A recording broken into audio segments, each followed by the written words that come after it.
everyone, it's Shel from Paper Octio Studio. Guess what? Another video about drawings for Inktober using the prompts from 31 Witches 2. I am doing days 20, 21, and 22 in this video. Obviously they weren't all done on the same day. I just put the videos together in order to be more realistic about how many videos I'm posting, especially since next month, November, is art journaling every day, and I will be posting a video every day. So I don't want to do it this month and next month. A lot of editing and craziness. Day 20 is Medic Witch. And I was thinking of, a healer type earth witch that would make potions and things like that to give as medicine. So I was thinking she would have a doctor's bag and she would have maybe one of the little nurse's hats instead of a pointy hat. And I made her a fuller size woman. I'm working on the things that I'm working on my drawings. I'm working on body position and body styles and position of the face. I need to do some more profiles because that's where I really lack. I can do the front facing portrait and the three-quarter portrait fairly well, but those profiles, you would think that would be easy, right? You only have to draw one eye, but the way it's turned, it's just, it's difficult to me. So I drew my girl in a skirt because I think that medical professionals tend to dress up, and I gave her kind of a tunic top that I decided eventually to turn into like a candy striper top, only I didn't use the pink and white stripes. Instead, I used green for the outfit because Earth Witch, green, that's just kind of what came to me. So I didn't go with the traditional colors. Of course, I'm using my Faber-Castell pit pins again. If you've been watching these videos, that's what I use every time to ink. I really would like to play with a dip pen and some India ink, but I don't have a dip pen, and so I haven't done it. I should, because I have India inks, and I think that would be pretty fun. I should be trying that out, using different types of pens, but I just love these illustration pens that I use all the time. And there's multiple tips in the pack, and they are permanent, so I can do whatever sort of coloring I want to over them.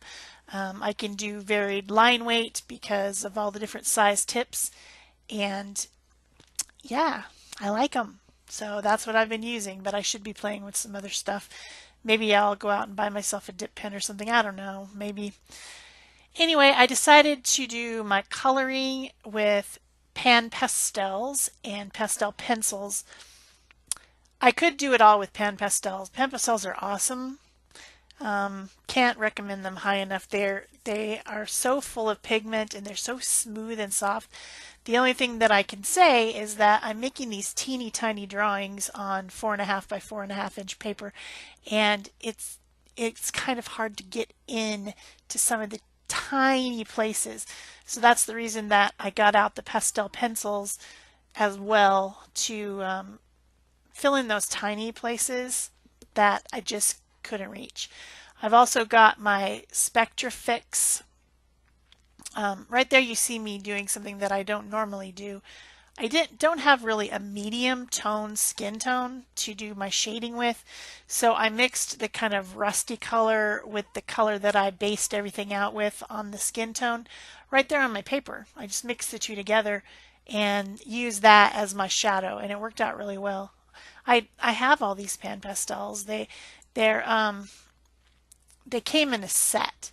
They're sets of them. You don't have to buy them all individually. And I really was excited about it, and I asked for them for Christmas, and I got all these pan pastels, and I don't use them enough. That's another thing that I am working on during this challenge, is using stuff that I don't always use. I ended up using something that I don't always use for the next one as well. So I like the pastels. There's no reason that I don't use them. It's just I forget. I forget they're in the drawer. You know, you've got the stuff in the drawer and you don't open the drawer, you don't know it's there. So I went ahead and got out the pencils and added some more colors, easier to color the lips, easier to color the hair. And then I also added in some details, especially with the green, like on the that her little blouse. And I liked the way it turned out. Um, Also, I'm using my Mono Zero clicking eraser pen because on the pastel you can erase. And so you can add your highlights back in it or you can get rid of any place where you've smeared. So I love how that turned out. For day 21, don't love the way this one turned out really. This might be my least favorite of all the days. This was circus switch. So I just went with my gut. What do I like about the circus? The first thing that came to mind was tightrope walking. That's amazing to me. I mean, I haven't been to a circus since I was a kid, maybe.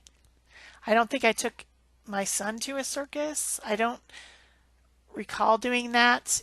There's only a few traveling circuses these days, and I don't think I ever took, yeah, haven't been to one in ages, but going up on that teeny tiny wire and walking across it, yeah, they've got nets, so they're not killed or anything, but man, it just seems scary.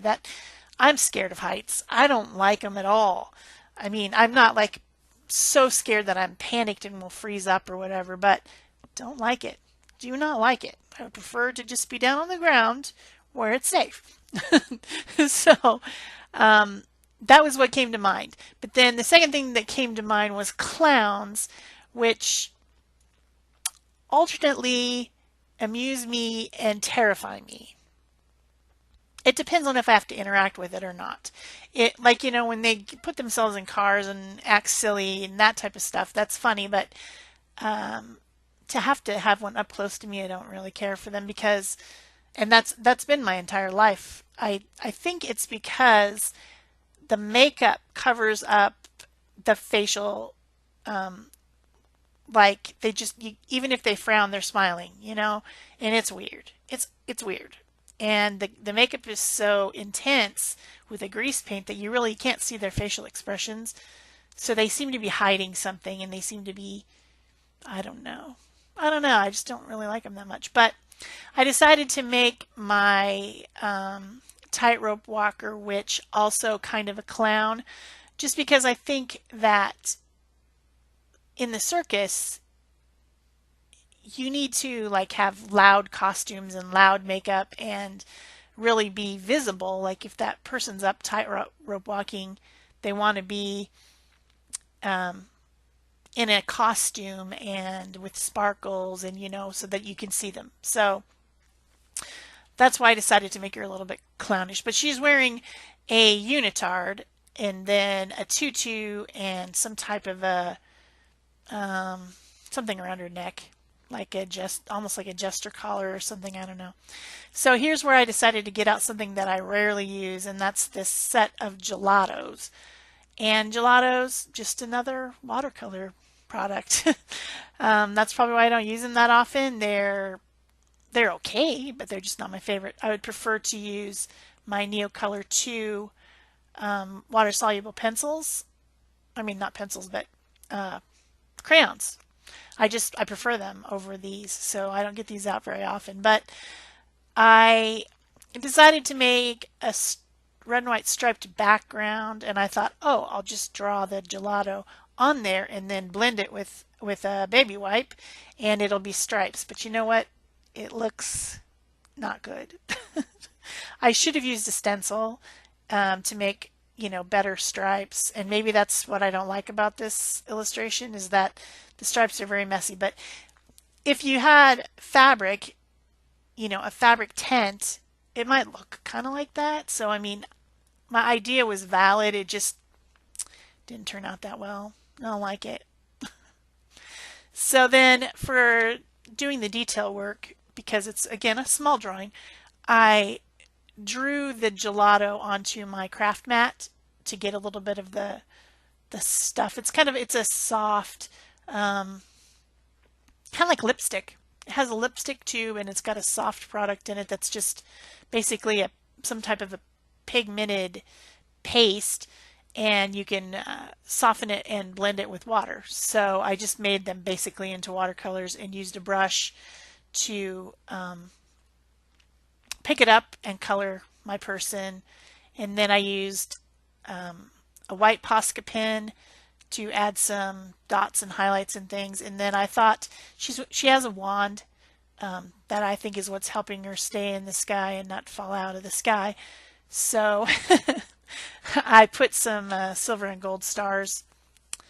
And then what you don't see is I did do some shadowing around the girl with a gray Stabilo all pencil because I was trying to make it more dynamic, but it's just bleh. Let's move on. Let's move on.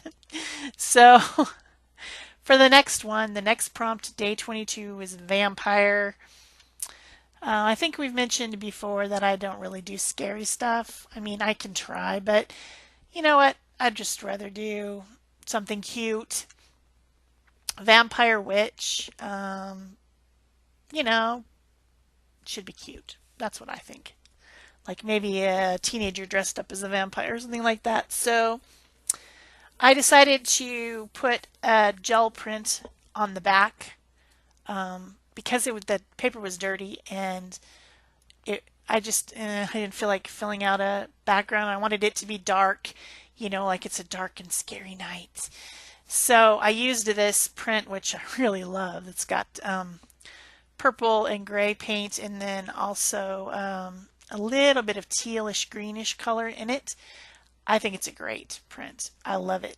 It's one of the ones that I did during the online get-together that we had with Art Joy of Sharing, hanging out in the Zoom app online with other people, and I was just gel printing, and this is one of the ones from that. And so I started out drawing with my pencil just to get everything where it should be, sort of. And then it was so hard to see that I just came in with my illustration pens, and pretty much finished the drawing in pen. Just because it's hard to see the pencil on that dark background. I could have got out a white pencil or something, but meh, didn't feel like it. So then on the vampire girl's skin, I used white gesso. This is just an inexpensive white gesso.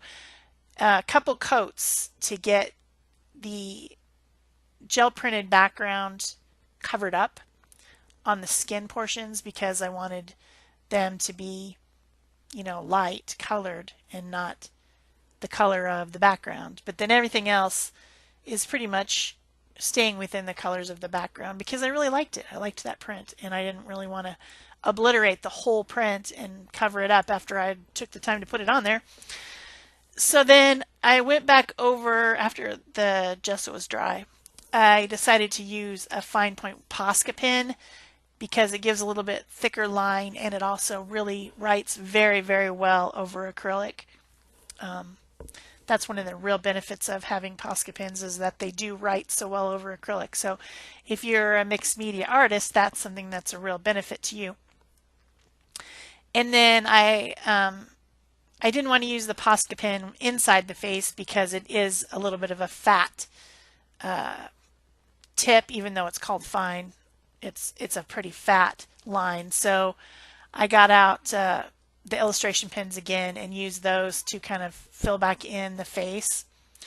And then of course she needed fangs, so I gave her fangs with a white Posca pen, and then also touched up the eyes with the white Posca pen. And then I decided, what am I going to do about the hair? No, first I decided, what am I going to do about the shading? So I got out alcohol-based marker. This is from my Spectrum Noir alcohol markers and went ahead and added in the gray shading around the eyes, under the lip, under the nose, under the neck, you know, regular shading. And then for the hair, I decided that she could have purple hair, and so I used this is the Posca glitter pins. I would say it's a metallic, but they call it glitter pins on Amazon. And I have a set of them that actually Peg Robinson gave me as a gift. And of course I pulled out what color? Purple. And I made her have purple metallic hair. And then I went back in, added some shadows with the black pen, added some highlights with the white pen, and there you have it. I think she's cute. I think she's really cute. This is my favorite of the three, of these three drawings. So then the hat, I didn't want to cover the whole hat up. I wanted some of that pattern to show through. So I just went around and did the edges of it with the purple Posca pen and then touched it back up with the black, and that looked fine. Then to kind of just make it stand out from the background a little bit, I went around the edges with Stabilo All pencil, black Stabilo All pencil, and blended that. I added a little bit of silver highlights, and that was it. I hope you've enjoyed this. Oh yeah, I had to add blood. So that's the only real bright color on there is the red blood because, of course, vampire, she bit somebody, her fangs are dripping. So yeah, I hope you enjoyed this, and please give me a thumbs up, leave me a comment so I know you were here, subscribe, turn on your notifications, share, all those fun things. And that is it for me. Thanks. Bye-bye.